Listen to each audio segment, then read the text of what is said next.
코비드 팬데믹의 이 상황이 장기화되면서 더 많은 사람들이 우울감을 갖고 있고, 더 심하게는 우울증으로 힘들어하고 두려움과 불안과 염려 속에서 살고 있어요. 여러분, 오늘 본문에 나오고 있는 이스라엘 백성들이 그런 마음을 갖고 있어요. 그래서 미래에 대한 불확실성 때문에 찾아오는 그 근심과 두려움과 염려가 있어요.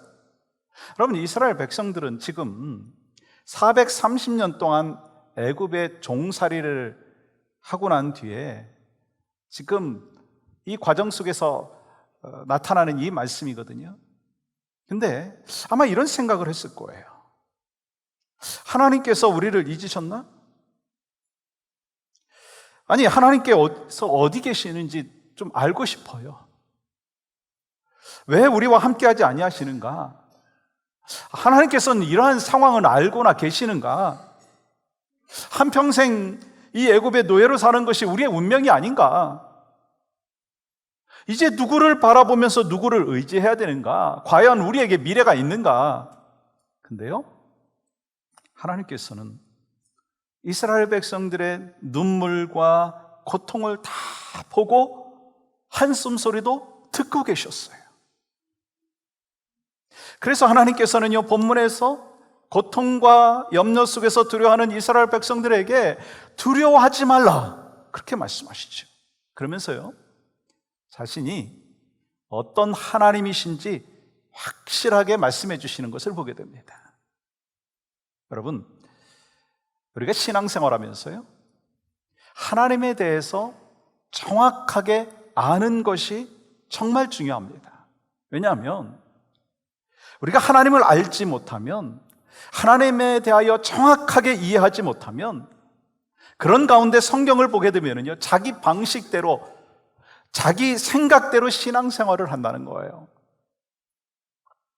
그래서 자신도 모르게 이념이나 관습이나 문화나 전통의 눈으로 하나님을 바라본다는 거예요.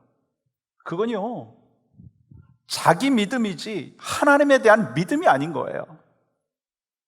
그래서 우리 크리스찬들에게 정말 필요한 거는요, 하나님은 어떤 분이신지 정확히 알아야 되는 것입니다. 그렇기 때문에 하나님께서는 오늘 본문을 통해서 하나님 당신은 어떤 분이신지 말씀하시죠. 그러므로 우리는요, 나의 하나님이 어떤 하나님이신지 오늘 말씀을 통해서 분명히 깨닫고 그 하나님 안에서 하나님이 주시는 놀라운 은혜를 경험하는 귀한 믿음의 백성들이 될 수 있기를 주님의 이름으로 간절히 축복합니다. 하나님은 어떤 분이세요? 하나님은요, 나의 아픔을 아시는 하나님이세요. 나의 아픔을 하나님이 아셔요. 오늘 본문에서 하나님께서는요, 모세를 통해서 출애굽 사역을 시작하시면서요, 가장 먼저 하나님은 누구신가 라고 하는 것에 대해서 말씀을 하시죠. 여러분, 6절 말씀 이렇게 기록하죠. 또 이르시되 나는 내 조상의 하나님이니 아브라함의 하나님, 이삭의 하나님, 야곱의 하나님이라. 모세가 하나님 배웠기를 두려워하여 얼굴을 가리매. 하나님 자신에 대해서 소개를 하고 있는데 그 내용이요, 좀 특이합니다. 아니, 모세에게 출애굽이라고 하는 정말 엄청난 그 사명을 주실 때는 먼저 전지전능하신 모든 것을 하실 수 있는 하나님에 대해서 소개하는 것이 우리가 생각하고 있는 커먼센스, 상식 아닌가요? 근데 내 조상의 하나님, 아브라함의 하나님, 이삭의 하나님이라고 소개를 하요. 그리고요, 7절 말씀은 이렇게 기록하고 있어요. 7절 이렇게 기록하죠. 여호와께서 이르시되 내가 애굽에 있는 내 백성의 고통을 분명히 보고. 여러분, 이스라엘 백성들을 향하여 지금 뭐라고 말씀하시죠? 내 백성. 무슨 뜻인가? 너희는 내 거야. 그 말씀이 뭐죠? 내가 너희들을 끝까지 책임질 거야 라고 하는 의미가 담겨져 있습니다. 이렇게 하나님께서는 이스라엘 백성들을 끝까지 책임지시는데, 그러면서 인도하시는데 이유가 뭐냐? 과거 그들의 조상, 즉 아브라함과 이삭과 야곱에게 맺으신 그 언약을 기억하게 하기 위함이라고 하는 것입니다. 그리고 그 약속을 믿도록 하고 약속하신 것을 의지하도록 하기 위함인 것입니다. 다시 말해서 네 조상의 하나님일 뿐만 아니라 내 하나님이 되기를 원한다라고 하는 말씀입니다. 하나님께서는 이스라엘 백성들과 우리를 향하여 내 조상의 하나님이 너의 하나님이 되기를 원한다라고 말씀하시는 거예요. 여러분, 이를 위해서 필요한 게 뭐죠? 우리뿐만 아니라 우리의 후손들, 우리의 자녀들, 다음 세대들, 그 사람들에게 믿음의 유산을 물려줘야 될 책임이 있어요. 누가 갖고 있죠? 바로 여러분과 저에게 그 책임을 맡기신 줄 믿습니다. 주님 앞에 가는 그 순간까지 하나님께서 우리에게 맡겨주신 사명은 믿음의 유산을 여러분의 자녀들에게, 다음 세대에게 전하라. 그건요, 우리가 주님 앞에 가는 그날까지 힘써 감당해야 될 사명인 줄 믿습니다. 여러분, 그리고 7절과 8절에서 이렇게 말씀하고 계신데요, 우리 한번 같이 읽겠습니다. 시작. 여호와께서 이르시되 내가 애굽에 있는 내 백성의 고통을 분명히 보고 그들의 감독자로 말미암아 부르짖음을 듣고 그 근심을 알고 내가 내려가서 그들을 애굽인의 손에서 건져내고 그들을 그 땅에서 인도하여. 지금 이스라엘 백성들의 상황은 어떤 것이죠? 애굽에서 430년 동안 종살이 했던 사람들이에요. 그러면서 이제 세상에서 다 어찌 보면 잊혀진 사람들이에요. 이 요셉이 살아있을 때는요, 이스라엘 백성들이요, 환대를 받았지만 요셉이 죽고 요셉을 알지 못하는 새로운 왕이 되었을 때 이스라엘 백성들은요, 고통이 시작되었습니다. 여러분, 그 고통이 얼마나 심했는지 그 탄식의 모습이요, 출애굽기 2장 23절은 이렇게 기록하죠. 여러 해 후에 애굽 왕은 죽었고 이스라엘 자손은 고된 노동으로 말미암아 탄식하며 부르짖으니 그 고된 노동으로 말미암아 부르짖는 소리가 하나님께 상달된지라. 그들이 왜 불안해했을까요? 하나님께서 자신들을 잊고 있다라고 생각했기 때문 아닌가요? 그래서 하나님께서 정말 우리를 알고 계시는가? 우리가 아브라함의 자손이라고 하는데, 우리에게 약속된 땅이 있다고 하는데 정말 우리가 들어갈 수 있을까? 아니, 이렇게 노예로 살다가 죽고 마는 것은 아닌가? 그러나 하나님은 어떤 하나님이시죠? 이스라엘 백성들의 고통의 모습을 보셨어요. 부르짖는 소리를 들으셨어요. 그들의 험난한 그 종의 삶의 모습을 아셨어요. 그리고 내려가서 건져내고 인도하여 약속의 땅으로 데려가려 하시는 분이 하나님이신 거예요. 다시 말해서 하나님께서는 애굽에 있는 하나님의 백성들의 고통을 보시고 부르짖는 소리를 들으시고 근심하는 것을 아셨다라고 하는 거예요. 한순간도 그들의 그 모습을 외면하지 아니하시고 그들을 기억하고 계셨다라고 하는 거예요. 오히려요, 하나님께서는 이스라엘 백성들을 하늘의 별과 같이 바다의 모래알과 같이 많게 하겠다고 약속하고 또 그 약속의 말씀을 신실하게 지켜주셨어요. 70명 밖에 안 되는 이스라엘 백성들이 애굽에서 430년이 지난 후에 그들의 그 숫자는요 200만이 넘는 그 민족으로 부흥하게 되었어요. 비록 현실은 고통스러운 시간이지만 하나님의 약속이 성취되는 훈련의 과정이었다는 거예요. 그리고 여러분, 고통받는 백성들을 보고 듣고 아셨어요. 히브리어 원어로 본다라고 하는 말씀은요, 깊이 관심을 갖고 들여다본다는 거예요. 깊이 관심을 갖고 들여다보는 거예요. 하나님께서 눈을 크게 뜨시고 이스라엘 백성들을 향하여 내 백성이라고 말씀하시죠. 내가 택한 내 백성, 내가 책임지겠다, 그렇게 말씀하시는 거예요. 무슨 말씀이죠? 우리의 탄식하는 소리를 하나님은 들으신다는 거예요. 우리가 너무 힘들고 고통스러워서 기도할 수 없고 무엇을 기도해야 될지 몰라가지고 그저 탄식만 하는데도 하나님께서는요, 그 기도를 들으신다라고 말씀하시는 거예요. 나의 작은 신음에도 응답하시는 하나님, 그 하나님이 누구의 하나님이에요? 나의 하나님이에요. 로마서 8장 26절은 이렇게 말씀하시죠. 이와 같이 성령도 우리의 연약함을 도우시나니 우리는 마땅히 기도할 바를 알지 못하나 오직 성령이 말할 수 없는 탄식으로 우리를 위하여 친히 간구하시느니라. 이와 같이 성도들은 고통스러운 눈물과 아픔, 수많은 삶의 문제로 인해서 간절함과 신음이 있어요.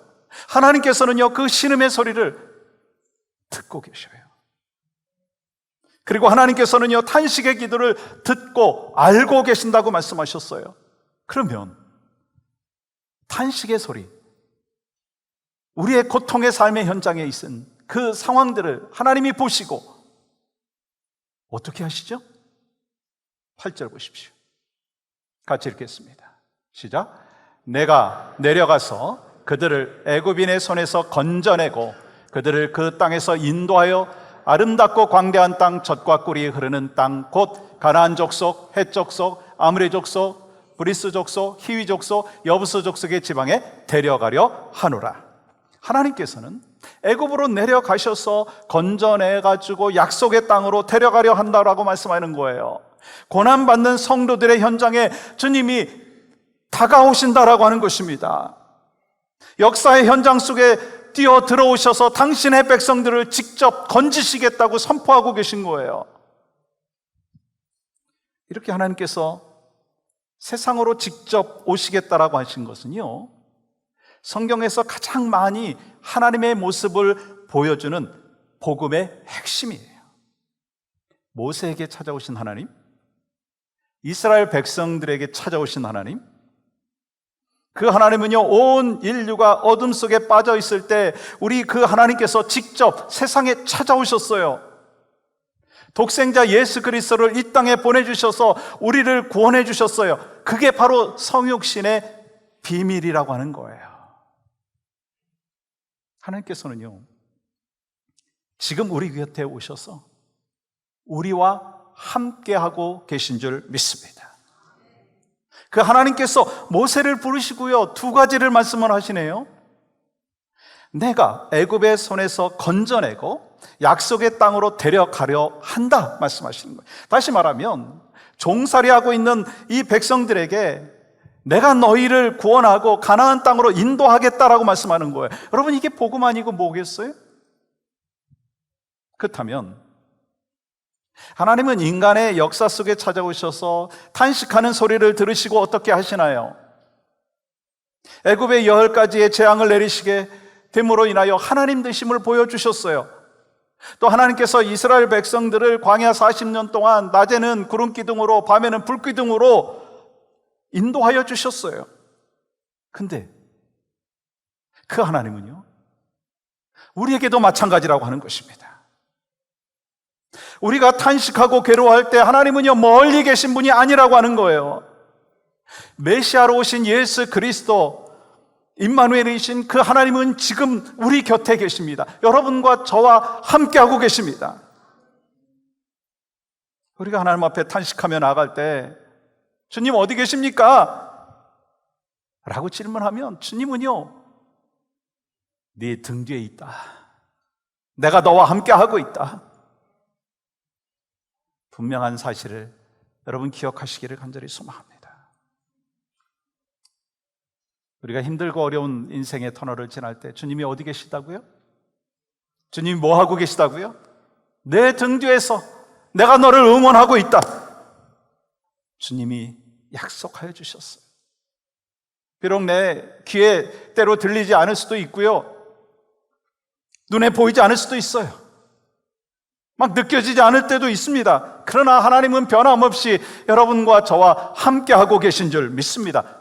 그 임마누엘의 하나님이 우리 하나님이에요. 때로는 우리가 혼자라고 느껴질 때가 있어요. 아무도 없다. 아이고, 자식들도 다 성이 없다. 배우자도 때로 참 내만 몰라준다. 아니, 성도들도 그렇다. 아니, 목회자도 그렇다. 그렇게 생각할 수 있습니다. 누구도 위로해주지 못하고 누구도 내 마음을 몰라주는 그 상황 속에서 도대체 하나님은 어디 계십니까? 라고 하는 그 상황 속에서, 암담한 상황 속에서도 하나님께서는 나의 모든 아픔을 아시고 나와 함께 하시고 이 어려운 인생의 터널을 지나가게 하시고 극복하게 하시는 하나님이신 줄 믿습니다. 그 하나님 안에서 우리가 살아야 되는 거예요. 두 번째는요, 하나님은 어떤 분이세요? 나를 통해서 역사하시는 하나님이라는 거예요. 하나님께서는 나의 아픔에 귀를 기울이시고 들으시고 인도하시고 회복하시는 하나님이십니다. 그리고 하나님께서는요, 우리를 통해서, 나를 통해서 역사해 주셔요. 그래서 하나님께서 그 모세를 부르신 거 아니겠어요? 여러분 9절과 10절 말씀 이렇게 기록합니다. 이제 가라. 이스라엘 자손의 부르짖음이 내게 달하고 애굽 사람이 그들을 괴롭히는 학대도 내가 보았으니 이제 내가 너를 바로에게 보내어 너에게 내 백성이 이스라엘 자손을 애굽에서 인도하여 내게 하리라. 여러분, 이 장면은요, 하나님으로부터 모세가 콜링 받는 장면이에요. 우리가 콜링이라고 이야기할 때 우리는 하나님을 위해서 뭔가 해야 된다라고 하는 생각을 많이 갖습니다. 주님을 위해서 내가 내 자신을 드리겠습니다. 내 인생을 다 불태우겠습니다. 정말 위대한 결단이죠. 그런데요, 그 콜링 앞에서, 소명 앞에서 우리가 정말 물어봐야 될 가장 중요한 질문이 있습니다. 뭐예요? 정말 하나님께서 나에게 맡기셨는가? 하나님께서 정말 나에게 부탁하셨는가라고 하는 것입니다. 모든 사명의 시작은 뭐냐면 하나님께서 나를 부르셨다라고 하는 확신, 나와 함께 하신다라고 하는 확신에서부터 시작된다는 거예요.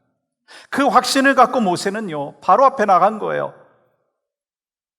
죽음이 기다려지는 그 애굽 땅에 들어간 것입니다. 당시 최고의 힘을 가진 바로왕 앞에서 뭐라고 얘기했어요? 내 백성을 보내달라고. 그렇게 이야기합니다. 내 백성을 보내소서. 그렇게 소리치는 거예요. 여러분, 그 엄청난 용기가 어디서부터 나왔다고 여러분 생각하십니까? 하나님께서 나와 함께 하신다라고 하는 확신, 하나님께서 나를 보내셨다라고 하는 확신이 있었기 때문인 거예요. 그렇다면 하나님께서 우리를 가라고 보내실 때 우리의 자세는 어떠해야 되느냐라고 하는 거예요? 완벽하게 다 준비가 되어 있어야 합니까? 아니라는 거예요. 이 모세는 자신을 바라볼 때 이미 80이 되었어요. 죄송하지만 여기도 이제 80이 되신 분, 넘으신 분들 많이 계시죠. 세상적으로 보면 별 볼 일 없다라고 얘기할 수도 있죠. 그래서 모세가 뭐라고 얘기합니까? 11절 보세요. 모세가 하나님께 아뢰되 내가 누구이기에 바로에게 가며 이스라엘 자손을 애굽에서 인도하여 내리이까? 사실 우리 기준으로 생각을 해보면 언제 모세를 부르는 것이 좋았을까요? 모세가 40세 되었을 때가 아닐까라고 생각을 합니다. 그때 모세는요, 뭐가 있었어요? 젊음이 있었어요. 뭐가 있었어요? 힘이 있었어요. 애굽의 최고의 학문을 배웠기 때문에 막 지식도 있었고 지혜도 있었어요. 그러니까 인생이 전성기였습니다. 아니, 왕자라고 하는 신분으로 권력도 있었습니다. 모든 것을 갖춘 상황입니다. 우리는요, 그때 하나님께서 부르셨다면 정말 능력 있게 쓰임받았을 것이라고 생각을 하죠. 근데 하나님께서 모세에게 40년 동안 미디안 광야에서 양을 치는 그 일을 하게 하심으로 자신이 갖고 있는 모든 것을 내려놓게 하셨어요. 그의 힘도 내려놨고요, 지식도 지혜도 권력도 지위도 모든 것을 잃게 하셨어요. 모세가 의지하고 잘하는 것을 다 잃어버리게 하신 거예요. 이제 80이 된 노인 모세는요, 그에게는 이제 아무것도 내세울 수 있는 것이 없었습니다. 그런데 바로 그때 하나님께서 모세를 부르시는 거예요. 그렇습니다. 하나님께서 중요하게 보시는 건요, 능력이 아니에요. 에이지가 아니에요. 말씀에 순종하고 온전히 의지하는 자를 하나님은 찾고 그를 통해서 일하시는 줄 믿습니다. 그렇기 때문에 아무것도 없고 모든 것이 부족하다 한다 할지라도 하나님이 부르시면 그 말씀에 순종할 때, 그때 하나님께서 사용하시는 가장 최고의 타이밍인 줄 믿습니다. 이렇게 아멘을 안 하시면 일부에도 똑같았거든요. 난 too late, 난 아무것도 할 수 없어. 그 의도인가요? 그 의미인가요? 아니에요. 여러분과 저는 그렇게 생각할 수 있어요. 근데 왜 하나님께서 우리에게 이 말씀을 주셨느냐는 거예요. 80이 되었어도 하나님이 부르시고 하나님이 사용하시겠다면, 네, 주님, 제가 여기 있습니다, 나를 사용하여 주시옵소서. 그리고 순종하고 나아갈 때 하나님은 그 사람을 통해서 일하여 주시는 줄 믿습니다.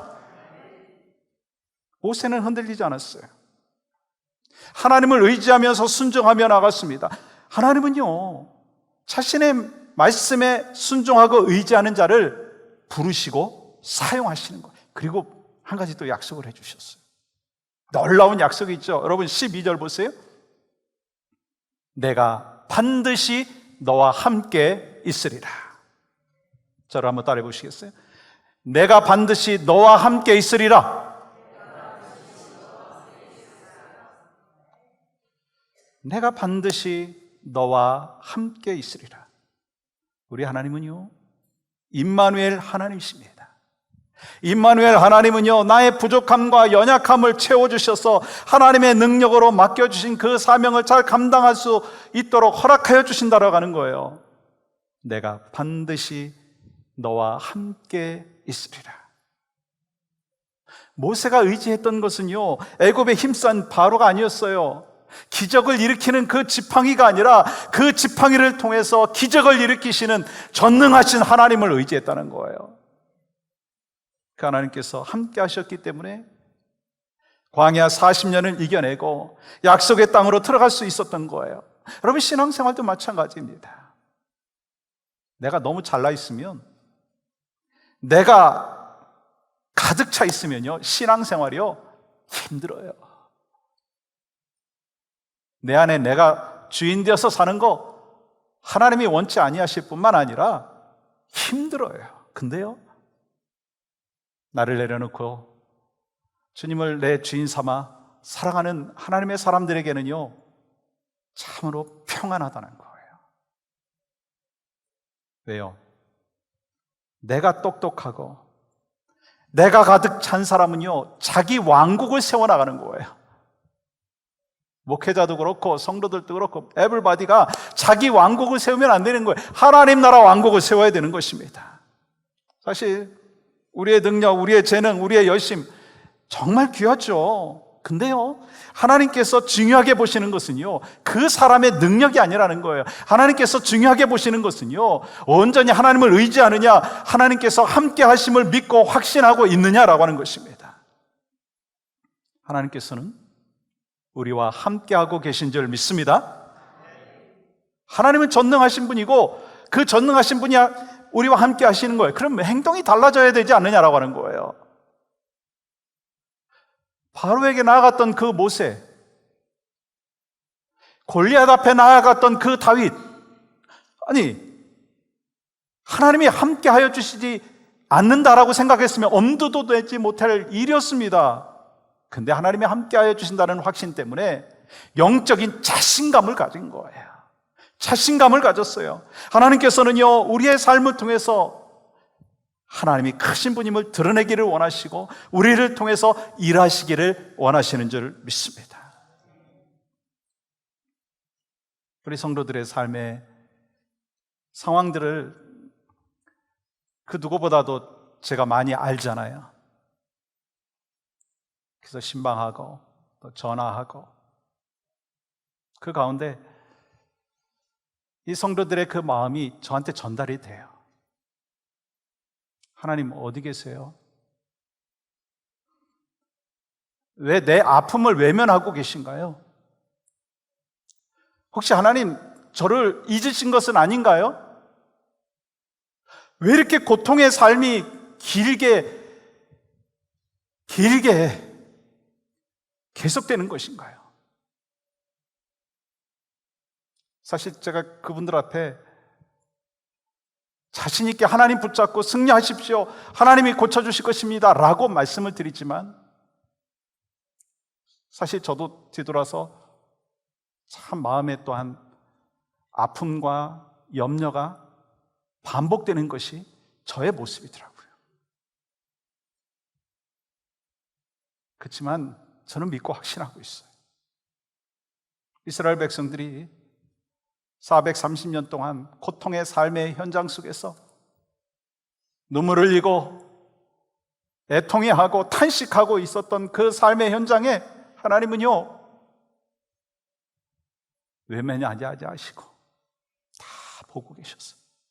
신음소리를 들으셨어요. 알고 계셨어요. 거기서 끝났나요? 그러면 복음이 아니죠. 하나님은 우리에게 복음을 주셨어요. 내려가서 건져내어 인도하시고 회복시켜 주시는 하나님. 그 하나님 누구의 하나님이에요? 나의 하나님이에요. 그 하나님 안에서 여러분과 제가 살아야 될 줄 믿습니다. 사랑하는 여러분, 우리 모두는 하나님의 부르심을 받은 하나님의 일꾼이요 예수님의 제자예요. 세상에서 예수님의 제자로 살고 하나님의 일을 하면서 교회를 섬기는 거, 여러분 내 능력이 아니에요. 하나님의 능력으로 감당하기를 원합니다. 그렇기 때문에 내가 누구이며 어떤 능력을 가졌느냐라고 하는 것보다 하나님이 나와 함께 하신다라고 하는 그 믿음이 중요한 거예요. 그래서 우리 크리스찬들에게 있어서 정말 중요한 질문, 그 심플한 질문이 있어야 됩니다. 하나님께서 나를 보내셨나? 하나님께서 나와 함께 하시는가? 우린 답을 알죠. 뭐예요? 하나님은 언제나 나와 함께 하셨고 지금도 함께 하고 계시고 나중에도 함께 하고 계시는 줄 믿습니다. 그러므로 우리가 질문해야 될 또 다른 질문은 뭐냐면, 나와 함께 하시는 하나님과 내가 동행하고 있는가? 주님과 손 붙잡고 걸어가고 있는가? 죄송하지만 제가 목사인데 설교 준비를 하면서도 주님과 손 붙잡고 주님과 동행함을 잊고 설교 준비할 때가 있어요. 제가 그렇다면 여러분은 어떠시겠어요? 그래서 다시 돌아옵니다. 그래, 주님이, 성령님께서 나와 함께 하시지. 그것을 리마인드 합니다. 여러분, 하나님은요, 여러분을 그냥 혼자 내버려 두시는 하나님이 아니세요. 우리의 삶의 현장 가운데 우리와 함께 하시고 우리를 붙잡아 주시고 우리에게 사명을 맡겨주시는 하나님. 그렇기 때문에 우리는요, 하나님께서 함께 하여 주시는 그 은혜, 그리고 또한 감당할 만한 능력을 주시는 하나님, 그 믿음으로 오늘 또 내일 또 승리하며 하나님과 더불어 주의 영광을 드러내는 아름다운 역사를 온 세상에 펼치는 귀한 삶이 이번 한 주간의 삶 가운데서도 여러분과 저에게 있기를 주님의 이름으로 간절히 축복합니다.